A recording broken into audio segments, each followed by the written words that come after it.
উপস্থিত বিভিন্ন মন্দিরের নেতৃবৃন্দ, আমার সনাতনী ধর্মের ভাই বোনেরা, উপস্থিত আমার মা বোনেরা, উপস্থিত আমার যুবক তরুণ ভাইরা, আজকের সবার সভাপতি আমাদের একজন বটগাছ বটে, আমাদের মাথার ছায়া জনাব মসলিউদ্দিন কাকা, আমাদের মাঝে উপস্থিত ঢাকা মহানগর দক্ষিণ বিএনপির অন্যতম সদস্য, এই অঞ্চলের একজন প্রখ্যাত শ্রমিক নেতা জনাব জাফর আহমেদ, উপস্থিত আছেন কদমতলী থানা বিএনপির সংগ্রামী আহ্বায়ক আবু নাসের ফকির, উপস্থিত আছেন কদমতলী থানা বিএনপির প্রথম যুগ্ম আহ্বায়ক মেহরাজুল ইসলাম বাবুল, উপস্থিত 52, 53, 54 নং ওয়ার্ডের মহিলা আসনের সাবেক কমিশনার, কদমতলী থানা মহিলা দলের সাবেক সভানেত্রী,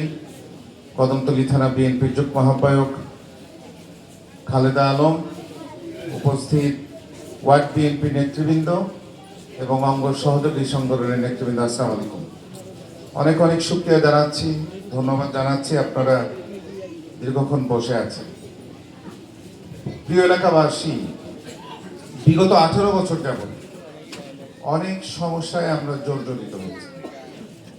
শুধু আপনাদের এই 53 নম্বর ওয়ার্ডের বেশিপাড়া এলাকা নয়, আমাদের পুরো এই অঞ্চলটাকে, এই অঞ্চলের মানুষকে অবহেলিত ভাবেই রেখেছি।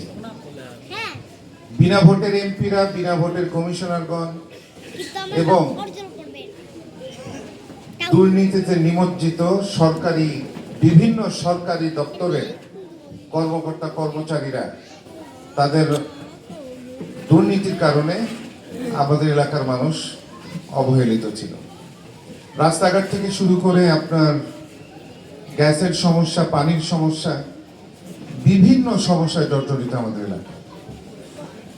এর পাশাপাশি আরেকটি গুরুত্বপূর্ণ যে বিষয়টি যারা বিগত 18 বছরে একেবারেই ধ্বংস করে গিয়েছে, সেটি হচ্ছে আমাদের সমাজের শাসন ব্যবস্থা। একটি সময় ছিল, আপনারা যদি 20-25 বছর আগের কথা ধরেন, আজকে যারা এখানে দাড়ি পাকা মুরব্বী আছেন, সেই সময় আরো একটু যুবক ছিলেন। আমাদের এলাকার বিভিন্ন সমস্যার সমাধান কিন্তু এলাকার গণ্যমান্য ব্যক্তিবর্গের, এলাকার মুরব্বীরা, এখানে আমাদের এই যে সামাজিক সংগঠনের ভাইও আছেন কয়েকটি সংগঠনের, এদের মতো সংগঠনের নেতৃবৃন্দ এলাকার বিভিন্ন সমস্যার সমাধানে তারা এগিয়ে আসতেন। এলাকার ওলামায়ে কেরাম তারাও বিভিন্নভাবে এলাকার সমস্যার বিষয়ে মতামত দিতেন এবং আমাদের রাজনৈতিক দলের নেতৃবৃন্দরা এলাকার মুরব্বীদের পরামর্শ অনুযায়ী এলাকার সমস্যার সমাধান কাজ করতেন। এবং তখন দেখা যেত যে এলাকার বহু সমস্যার সমাধান কিন্তু এলাকায় ঠিক হয়ে যেত, সমাধান হতো। বিগত 18 বছরে আমরা দেখেছি যে এলাকার গুন্ডা পান্ডারা, যুবলীগের গুন্ডা, আর নয়তো শ্রমিক লীগের গুন্ডা, আর না হলে দেখা গেছে স্বেচ্ছাসেবক লীগের গুন্ডা বাহিনী দিয়ে এলাকার মানুষকে বিভিন্নভাবে হয়রান করা হচ্ছে। তো আজকে অনেক সমস্যা, এলাকার সকল সমস্যা এমনিতেই ঠিক হবে না। এখানে আমাদের সামাজিকভাবে একটু উদ্যোগ প্রয়োজন। প্রথম কাজটি যেটি আমাদের করতে হবে, আমি করতে চাই, যে এলাকার মানুষের কাছে এলাকার ক্ষমতা ফিরিয়ে দিতে হবে। বিএনপির ভারপ্রাপ্ত চেয়ারম্যান জনাব তারেক রহমান বহু আগে থেকেই, এমনকি আমাদের বিএনপির চেয়ারপারসন দেশনেত্রী বেগম খালেদা জিয়া, উনি বক্তব্যের মাধ্যমে আপনাদেরকে বলেছেন, দেশের মানুষের কাছে উনার এই চাহিদাটা যেটা উনি করতে চাচ্ছেন তুলে ধরেছেন, যে দেশের মানুষের কাছে দেশের মানুষের ক্ষমতা ফিরিয়ে দিতে চায়। এটা এখন কিভাবে ফিরিয়ে দিবেন সে প্রশ্নটা জাগে। এলাকার শাসন ব্যবস্থা ঠিক করতে হবে। সেখানে আমাদের এলাকার মুরব্বীরা, এলাকার বড় বড় ওলামায়ে কেরাম আছেন, এলাকার গণ্যমান্য ব্যক্তিবর্গরা বসবাস করেন, এলাকার অনেক জ্ঞানীগুণী মানুষ বসবাস করেন, যারা আমরা সবাই দলমতের ঊর্ধ্বে উঠে আমরা তাদেরকে সম্মান করি না?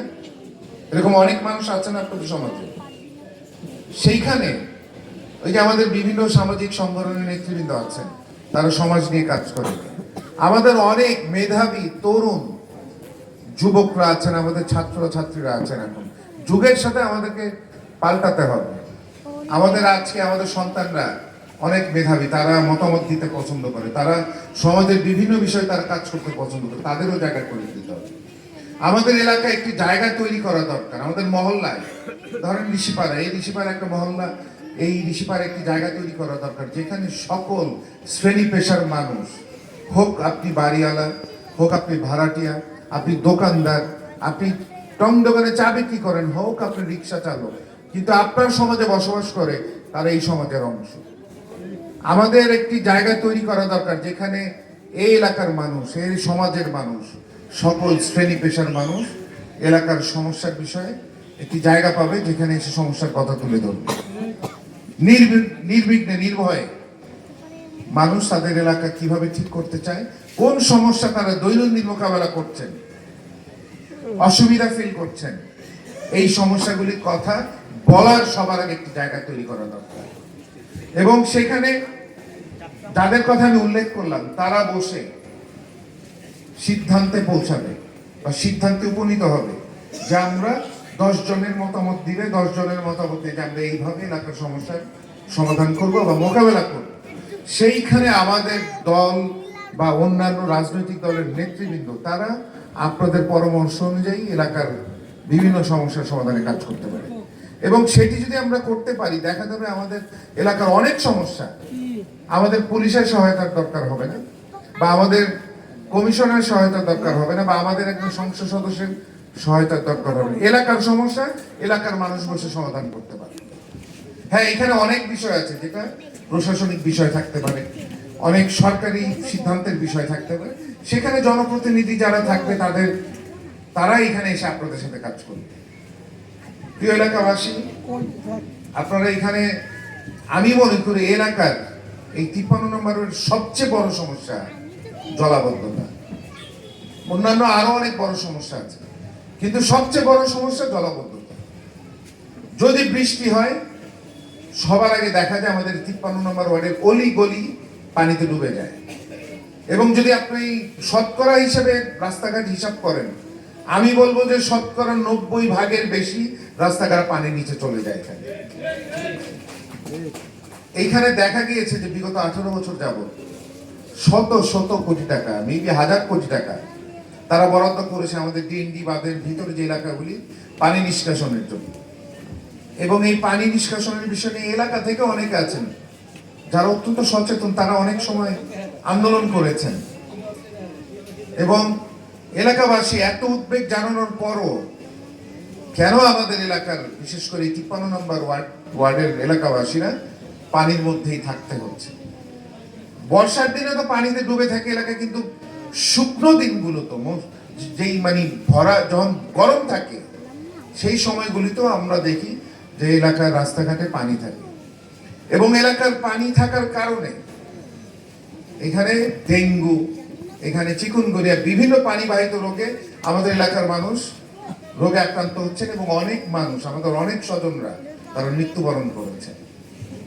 একটার সাথে আরেকটা জড়িত হয়। আমাদের স্বজনরা এখানে অসুস্থ হচ্ছে, কিন্তু ওই যে বলেছেন আমাদের এই মসজিদ কমিটির সভাপতি, ওনার নাতি এখানে রাস্তা থেকে বের হতে পারেনি, এখানে মৃত্যুবরণ করেছে। কত মর্মান্তিক আমাদের এলাকার অবস্থা। প্রিয় এলাকাবাসী, আপনারা বলেছেন যে এই অটো রিক্সার ব্যাপারে, যে আপনাদের এই রাস্তার মুখটাতেই দেখা যায় যে শত শত অটো রিক্সা দাঁড়িয়ে থাকে। এগুলি এলাকার মানুষই ব্যবহার করে, এলাকার মানুষ ব্যবহার করে। আমাদের এখানে এই রাস্তা দিয়ে আপনাদের 60 নম্বর ওয়ার্ডে যাওয়া যায়, বা আপনাদের ওই যে জিয়া সরকারি রোডের ওই পাশে যাওয়া যায়। তো দেখা যায় যে ওই এলাকার মানুষও আপনাদের এলাকা দিয়ে এসে চলে যায়। আপনারা বিক্রমপুর প্লাজার সামনে হকার্সদের কথা বলেছেন। কিছুদিন আগে আপনারা হয়তো জেনেছিলেন যে এখানে পুলিশের ঊর্ধ্বতন কর্মকর্তা, সিটি কর্পোরেশনের ম্যাজিস্ট্রেট সহ অনেকে এখানে এসেছিলেন তাদেরকে উচ্ছেদ করার জন্য, এবং তারা উচ্ছেদ হয়েছিল। কিন্তু তারা দেখা গেছে যে সপ্তাহখানিক পরে আবার ফিরে আসছেন, এবং পুলিশ আবার তাদেরকে গেলে উঠিয়ে দিচ্ছেন, পুলিশ সরে গেলে আবার এখানে উঠে আসছেন। প্রথমত হচ্ছে যে এই যে উচ্ছেদটি হয়েছে, এই উচ্ছেদ করার জন্য আমাদেরকে অনেক কাজ করতে হয়েছে। আমরা আমাদের যে ওয়ারিশ জোনের কমিশনার, এমপির ডিসি আছেন, ওনার সাথে আমরা এখানে গিয়েছি। এলাকার অনেক মুরব্বীরা, আমাদের অনেক বিএনপির সিনিয়র নেতৃবৃন্দ সেখানে উপস্থিত ছিলেন। সেখানে আমাদের কদমতলী, শ্যামপুর থানা এবং যাত্রাবাড়ি থানারও ভারপ্রাপ্ত থানার কর্মকর্তারা ছিলেন। সেখানে বিভিন্ন বিষয়ে আলোচনা হয়েছিল এবং এই আমাদের বিক্রমপুর প্লাজার সামনে যে হকারগুলি উচ্ছেদ করার বিষয়ে মূলত বেশি আলোচনা হয়েছিল এবং দেখা গেছে এই উচ্ছেদটি করার জন্য প্রায় আমাদের 2 মাস অপেক্ষা করতে হয়েছে। মানে বাংলাদেশের বিউরোক্রেসি, যে আমলাতন্ত্র, যে একটি সাধারণ কাজ করতে হলো ফাইল ঠেলাঠেলি করতে হয়। এবং মানে আমাদের ভাগ্য আসলে এতই দুর্ভাগ্য আমাদের, যে এই দেশে আল্লাহ পাক আমাদেরকে জন্ম দিয়েছে, কিন্তু আমরা এই ছোটখাটো সমস্যার সমাধান করতে হলো ফাইল ঠেলতে হয় আমাদেরকে অনেক। যাই হোক, আমি তখন বলেছিলাম যে এলাকার মানুষকে সম্পৃক্ত করতে হবে। আপনারা আমার কথা বিশ্বাস করেন, যদি এই মার্কেট এবং এলাকার বিভিন্ন সামাজিক সংগঠনের নেতৃবৃন্দ, এলাকার মুরব্বী এখানে শুধুমাত্র একটু উদ্যোগ গ্রহণ করতেন যে আমরা এখানে খেয়াল করব, শুধু পুলিশের উপরে একা দায়িত্ব ছেড়ে দিলে যে সব সমাধান হবে তাই না, এলাকাবাসীকে এগিয়ে আসতে হবে। আপনার ক্ষমতা, আপনার অধিকার আদায় করতে হলে আপনাকেও কিছু কাজ করতে হবে। আপনাদেরকে সম্মিলিত প্রচেষ্টা থাকতে হবে। এখানে কেউ দেখার নেই, আবার এই হকারে এখানে আসছেন। এবং আপনাদের এই যে অটো রিক্সার বিষয়ে, সেই বিষয়ে এই এলাকার সাবেক কমিশনার আমাদের মিরু ভাই, তার সাথে আমি আলাপ করেছি। এখানে যারা উপস্থিত আছেন তাদের সাথে 2 দিন আগে মনে কথা বলেছি যে এই অটো রিক্সা তো নিশ্চয়ই তাদের কোনো সমিতি আছে। তো আমাকে যেটা তারা আশ্বস্ত করেছিলেন যে তাদের সাথে ওনারা অলরেডি একবার বসেছেন, ওনারা আরেকবার মনে হয় বসার কথা ছিলেন। মিরু ভাই উমরায় গিয়েছেন, এটা হয়নি। আমি আপনাদেরকে একটি কথা বলতে চাই যে আমি এখানে আজকে এসেছি আপনাদের সন্তান হিসেবে। আমি কোনো নির্বাচিত জনপ্রতিনিধি না, আমি একটি দলের আদর্শে আদর্শিত, আমি দলের একটা একনিষ্ঠ কর্মী আমি নিজেকে মনে করি। এবং দলের আদর্শ ধারণ করে দলের যে নির্দেশনা আছে, যে এলাকার মানুষ, দেশের মানুষের জন্য আমাদেরকে কাজ করতে হবে। আমার জন্ম এই এলাকায়, আমার 14 পুরুষ এলাকায় জন্ম। এত লড়াই সংগ্রাম করেছি, এতবার জেলে গিয়েছি, কোনোদিন এলাকা ছেড়ে অন্য এলাকায় গিয়ে পালিয়ে বেরিয়েছি, কিন্তু এলাকায় ফেরত এসেছি। কেন? কারণ এলাকার মানুষের সাথে আমার আত্মার সম্পর্ক আছে। এই দীর্ঘ 18 বছর লড়াই সংগ্রাম করতে গিয়ে বহু মানুষের সাথে, বহু মা বোনদের সাথে আমার পরিচয় হয়েছে এবং তাদের স্নেহ ভালোবাসায় আমার মনে হয়েছে যে আমি এই মানুষগুলি তো আমার আপন। হ্যাঁ, আমার আত্মীয় স্বজন আছেন, কিন্তু এই এলাকার এত মানুষের প্রত্যাশা, কিভাবে তাদেরকে ফেলে অন্য এলাকায় থাকবো? এই এলাকায় বসবাস করেছে এবং আজকে আমার দায়বদ্ধতা থেকে আপনাদের কাছে এলাকার সমস্যা চিহ্নিত করার জন্য এসেছি। এমন না যে আমি এলাকার সমস্যা জানি না, আমি জানি, কিন্তু দেখা যায় মহল্লা ভিত্তিক কিছু স্পেসিফিক সমস্যা থাকে যেগুলি হয়তো আমি জানি না। তাই আমি কিন্তু একটা ওয়ার্ডে আসছি না, আমি একটা ওয়ার্ডের মহল্লায় যাচ্ছি যে এই মহল্লার সমস্যাটা কি। কিছু আছে কমন সমস্যা, কিছু আছে একেবারে একান্ত এলাকার সমস্যা। সেগুলি যদি আমরা চিহ্নিত করে রাখতে পারি। আজকে অনেকে বলেছেন আমাকে নির্বাচিত করার কথা। আমি আজকে আপনাদের কাছে ভোট চাওয়ার জন্য আসিনি। আমি আপনাদেরকে চিনি, আপনারাও আমাদেরকে চিনেন।